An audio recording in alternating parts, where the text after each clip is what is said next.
before we start this video, just know that I'm always trying to find the positive in the world of professional wrestling because I love wrestling and wrestling is cool. I think wrestling is so cool that I decided to call my podcast Wrestling is Cool, which by the way, you should check out on Spotify or on YouTube here. But as much as I try to focus on the positive when it comes to the world of professional wrestling, sometimes it's hard. Now, over my last several videos, I've been focusing on the things that I've really loved in 2023, but today I'm gonna be kind of doing the opposite. Because today we're gonna be looking at the 10 WWE superstars that I think had the most disappointing 2023. Now, when I say they had a disappointing year, I'm not trying to say that they themselves suck in any way, shape, or form. Because the fact of the matter is that they most likely had a poor year, not because of their own fault, but rather the booking or storylines, or in some cases, lack of booking in any way, shape, or form. So just understand, I don't think that these wrestlers that I'm gonna show you here and talk about are bad, they just didn't have the best 2023. But hey, as always, don't forget to subscribe to the channel, ring the bell for notifications. If you're a wrestling fan, I know you're gonna fall in love with this channel because we upload daily wrestling content. And hey, if you want even more wrestling content, if the daily videos here on YouTube aren't enough, then go check out patreon.com/SantiZap. Over there, you're gonna get my Raw reviews, my SmackDown reviews, and you're gonna get the Wrestling is Cool podcast 3 days early. Thank you if you're already supporting on Patreon. It really does help a lot because YouTube ad revenue is like super all over the place. You never know when you're gonna be able to actually make a living and pay your bills. So Patreon really offsets that. So thank you for helping me do this on a full-time basis. And I wanna make sure that like the Patreon is worth it. That's why like there's content there. It's not just like, please give me money. It's like, hey, you want more? And then go check it out. Link in the description. All right, let's jump into it. If Being Misused had a mascot, then I think that that mascot would be Karrion Kross. Look, I think Karrion Kross can be fantastic, but it's been not just like a poor 2023 for him, but it's been a poor return to the WWE because he came back to the WWE with a lot of hype in 2022 to the point where he set his eyes on not just Drew McIntyre, who was one of the top stars in the WWE, but like directly onto Roman Reigns, and that's really never materialized into anything. And as 2022 came to a close, I think all of us unanimously believed 2023 has got to be the year of Karrion Kross, but it was arguably significantly worse than 2022. And it's not because Karrion Kross is bad, that's the thing. He just doesn't get used, and when he does get used, it's very seldomly, and he isn't given anything to really sink his teeth into because any feud or any storyline that he's involved in doesn't last more than 2 episodes of SmackDown. This man didn't have any PLE matches, he didn't have any substantial feuds where like you can look back in 2023 and say, that was a good storyline, because they just like don't exist. And again, none of this is Karrion Kross's fault. This is the cards that he's been dealt, and he's trying to do as best as he can with this horrible hand. And it's really difficult to make a call on Karrion Kross being good or bad because we don't have enough to really make a judgment call. So to me, what I want to see in 2024 is just the WWE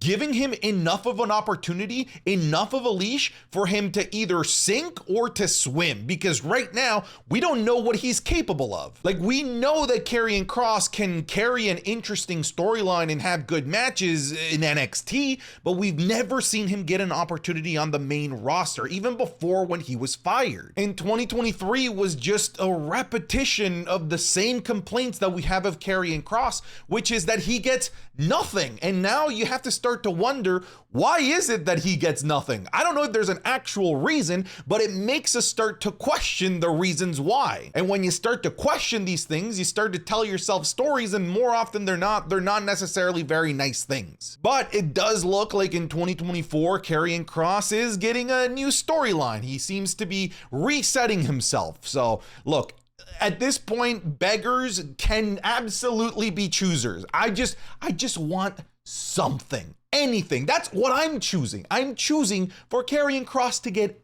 anything. Next up, we have the curious tale of Shayna Baszler. For the beginning of 2023, Shayna Baszler really wasn't doing much. It wasn't until she finally teamed up with Ronda Rousey where we all kind of collectively said, okay, this is interesting. They're pairing her up with Ronda Rousey and making the most badass women's tag team that you could possibly make. I mean, we're talking about two legitimate fighters that could, on their own, in a real fight, beat everyone in the women's division. So pair them up in storyline, then you are expecting these two to be dominant monsters and should both be looking incredibly powerful and strong. The problem is that they were tossed into an incredibly weak women's tag team division where who cares that you're the top dog in the women's tag team division when the women's tag team division is just a ragtag group of women that get tossed together and are told, okay, you're a tag team now. Look no further than like Tegan Nox and Natalya. What the hell do they have in common to be a tag team about? But I digress. Once rumors started circulating that Ronda Rousey was going to be leaving the WWE, we all thought,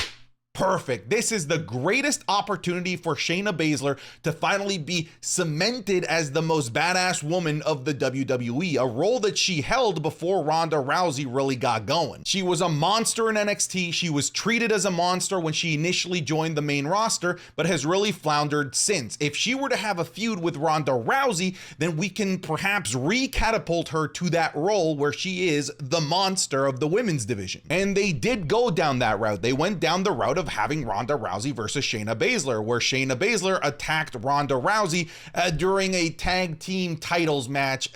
By the way, they were women's tag team champions. You probably forgot. And I'm not sure if this necessarily helped her or didn't help her, but the crowd hated Ronda Rousey so much that the heel Shayna Baszler was universally beloved. And she had some pretty darn good reasons in some amazing promos that made us believe, holy shit, the Shayna Baszler time to shine is here. The stars had aligned. We had a Ronda Rousey that was about to leave the WWE that seemed like she wanted to put over her friend Shayna Baszler and make her be the next badass of the WWE. And then we had a motivated Shayna Baszler who could now really grab that brass ring and was delivering some great promos and could be at the very top of the pecking order in the women's division. Unfortunately, what they gave us at SummerSlam in that MMA rules match was arguably the worst match of the entire year. It was bad. It was slow. It was, look, I can forgive bad and slow. What I cannot forgive is boring. And rather than walking out of SummerSlam with this allure that she's the alpha female of the women's division, she didn't. And because of that, she got immediately tossed right back into the women's tag team division, hasn't done anything since. And they've just completely tossed Shayna Baszler right back down to the pits of nothing. Apollo Crews has had what I can only amount to a very frustrating 2023. In 2022, he was called down to NXT and would spend the majority part of that time down there in early 2023 feuding with the budding superstar that was Carmelo Hayes. And on paper, you would think that Carmelo Hayes versus Apollo Crews would deliver some mind-blowingly fantastic, amazing matches that could help not just elevate somebody like Carmelo Hayes, but maybe help rewrite the story of Apollo Crews. Because what I was hoping is that this feud and this run in NXT could remind the world of how good Apollo Crews really is, because he can be phenomenal. But ultimately that feud was okay. It was fine at best. The matches were decent, but nothing that was going to blow your brains out. And because that feud with Carmelo Hayes didn't exactly set the world on fire, when he got called up right back to the main roster, he didn't get called up with any sort of hype behind it. And he got called up and then immediately tossed aside, arguably in a worse position than he was before he got called down to NXT. You know, because at the very least, before he got called down to NXT, he had like the whole Nigerian accent thing, Commander Aziz, he had won some Intercontinental Championships, and sure, okay, he wasn't going to be a main eventer anytime soon, but at least he was getting TV time. Now he's just nowhere. And I'm not here to clown on people that don't get TV time, like it's just not their choice, but it's really unfortunate to have somebody be sent down to NXT, be told you're down here to develop yourself as a character so that when we bring you back up to the main roster, we can do something more with you, only to finally get called up to the main roster and have nothing done with you. That's got to be incredibly frustrating. Look, fingers crossed, I have nothing but the best of wishes for Apollo Crews. I hope he has a much better 2024. To me, Carlito was like one of the most frustrating cases in the WWE in 2023. I love Carlito. You watching this probably also really like Carlito, which is why everyone, not just in Puerto Rico, but around the world, went collectively apeshit when he made an appearance at Backlash to help Bad Bunny. That pop was so loud and everyone universally loved the return so much that they re-signed Carlito to the WWE. And all is fine and dandy. However, they kept pushing off his debut and pushing it and pushing it and pushing it. Even though like the smarter audience knew that he was signed, Carlito was nowhere to be found. So rather than capitalizing on the hype and having him debut, you know, as close to his awesome pop at Backlash was, they didn't have him debut until nearly like 6 months later. I'm exaggerating. It wasn't 6 months, but it was a very, very long time afterwards because Backlash was early May and he didn't come back to the WWE until Fastlane in, what was that, early October? So the hype had significantly died down. Cool. It was great to have Carlito back, but you pulled the trigger way too late. And whenever I get into like wrestling related friendly debates, because I like to have friendly conversations about wrestling, and people say, we need to save this for WrestleMania or for a different moment where it can be bigger.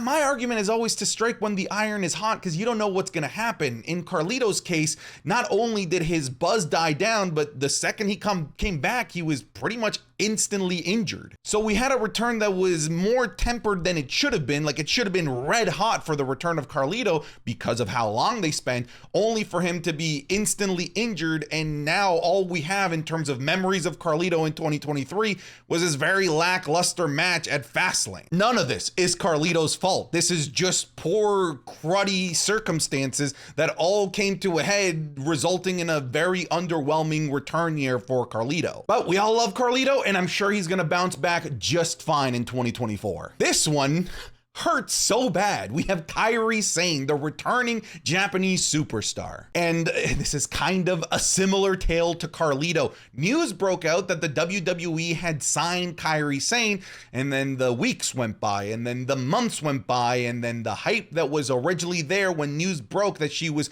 likely returning to the WWE really died down. So it's another one of those circumstances where the WWE just did not pull the trigger fast enough. And when they finally pulled the trigger, they chose the worst possible place to pull the trigger on her return. Look, whatever thoughts you might have about those shows in Saudi Arabia, we have to at the very least admit that those shows have gotten significantly better. But what hasn't gotten better is just their complete disinterest in anything related to women's wrestling. It doesn't matter who you are, whether you're Asuka, Charlotte, Bianca Belair, Trish Stratus, Becky Lynch, the Saudi crowd just will not react to your entrances, to your matches, or to any shocking thing that happens during women's matches.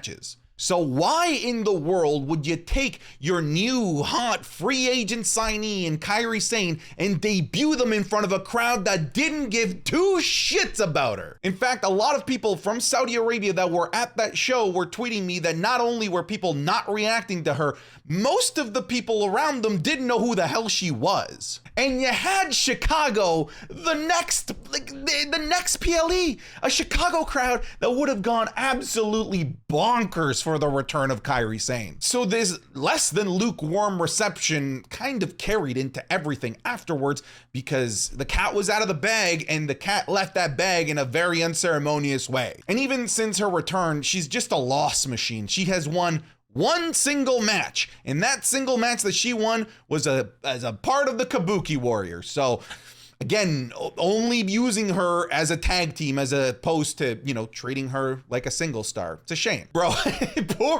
poor Cameron Grimes, man. One of the NXT call-ups that came up with a pretty decent amount of hype because they used him really well in NXT. Not only did they use him really well in NXT, but he had a fantastic feud down there with somebody that you may have heard of, the megastar LA Knight. He was a proven commodity in NXT that could have easily had a great 2023.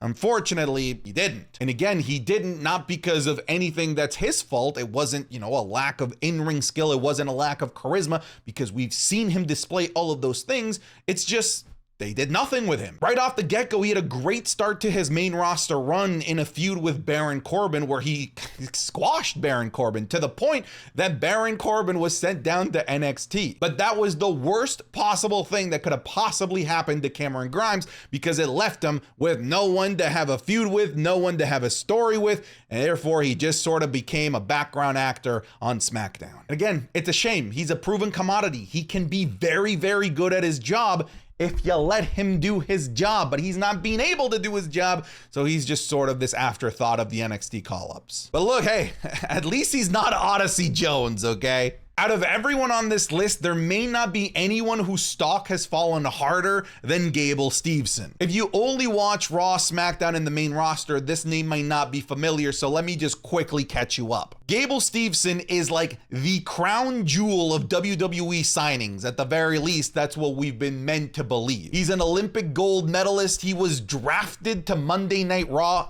years ago before he had even stepped foot into a wrestling ring. He made an appearance at WrestleMania 38 where he just belly-to-belly suplexed everyone. A young guy with a pedigree like his hasn't been seen since 90s Kurt Angle, so you'd think that probably the WWE universe is gonna love this guy. However, they just like fed him way too much down our throats when he wasn't even really a part of the WWE. So it kind of just led to this like angst and frustration amongst wrestling fans of like, why is this guy being hyped up so much when they won't even show him to us? On top of this, there were a lot of allegations that I'm just gonna let you Google because I don't want to say some of these things because it could get me demonetized. So you have those horrible allegations plus a frustrated wrestling fan base that sees you as this overhyped marketed beast.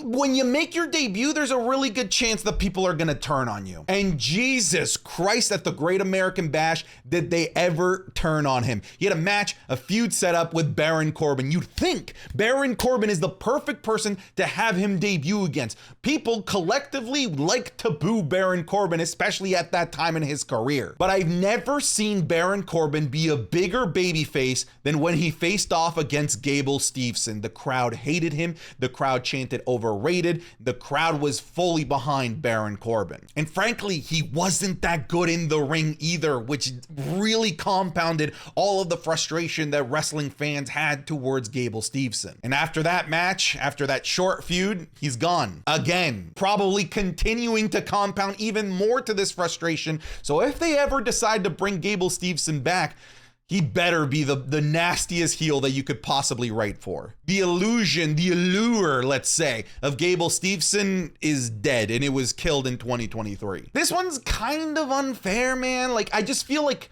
Bobby Lashley should have had a better, stronger 2023. He had a better 2023 than like 90% of the roster, but we're talking about Bobby Lashley, a guy that from 2020 to 2022 was like at the top of the pecking order on WWE. And all of a sudden in 2023, he just wasn't. So much so that he was completely kept off of the card at WrestleMania, which is like mind-boggling to think about, that somebody of the pedigree, somebody that is just so high up on the pecking order, being left off of WrestleMania. Not only was he left off of WrestleMania, he's like left off of SummerSlam and a bunch of different PLEs throughout the year, and he was more or less relegated to just feuding for the United States Championship. A feud where he would just consistently lose to Austin Theory. Now, he did come back and he's been rebranded as like a co-manager or in-ring performer, so at least they're trying something new with Bobby Lashley. But when you compare Bobby Lashley's previous years, this is a significant dip in his usage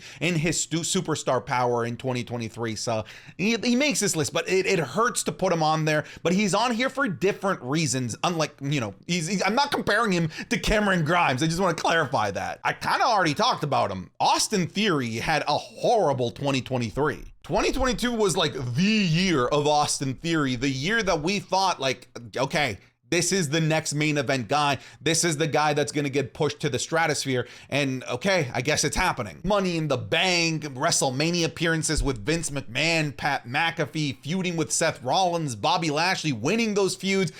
like really, the world was Austin Theory's oyster. And even in the early portions of 2023, we thought that that was going to continue because they were treating him like a superstar. He was the focal point of that fantastic early year Elimination Chamber match for the United States Championship, where he beat some like absolute monsters in this business. And then what we thought was really going to be like the crowning moment for Austin Theory ended up being the beginning of his downfall, and that being the feud with John Cena. A feud that wasn't a feud because Cena was only there for 1 week leading up to the match at WrestleMania, and in that 1 week he completely tore down Austin Theory from head to toe, and he's never been able to recover from that disgusting roasting that Cena laid on him. He did beat John Cena, but so, like, it didn't do anything for him. He didn't do anything with any momentum that he garnered from there. He was again just sort of stuck in this US championship limbo where the championship started to feel less and less and less prestigious as the weeks and the months went by. And as you roll down further into the year, his usage starts to dwindle and dwindle and dwindle even more. Somehow his United States Championship run went from one that was looking like it was going to be one of the most memorable in history, a great Elimination Chamber match, a US title match against John Cena, to one of the most forgettable runs in recent memory where he just sort of unceremoniously lost it to Rey Mysterio. And now he's just sort of in limbo in this tag team, not really a tag team, just sort of being a stooge with Grayson Waller. It was a big fall off for Austin Theory from where he was in 2022, where he was at the beginning of 2023. And if you look where he is now, it's not great. Nikki Cross, all she does is stare. That's her entire job really in the WWE. There's a former women's champion who is now a background prop in vignettes, in backstage segments and backstage interviews that don't even involve her. Her entire shtick is, can you find Nikki Cross? She's turned into Waldo. Where's Waldo? That's the game of Nikki Cross. That's become Nikki Cross's 2023. I don't know, dude. Look, it's just weird seeing a women's champion being relegated to what she's been doing, which is like largely nothing. All right, that's it. Man, this video really bummed me out. I'm done. We'll do more positive videos. I'm out of here. Wait, I said my outro wrong. I don't get out of here. You get out of here.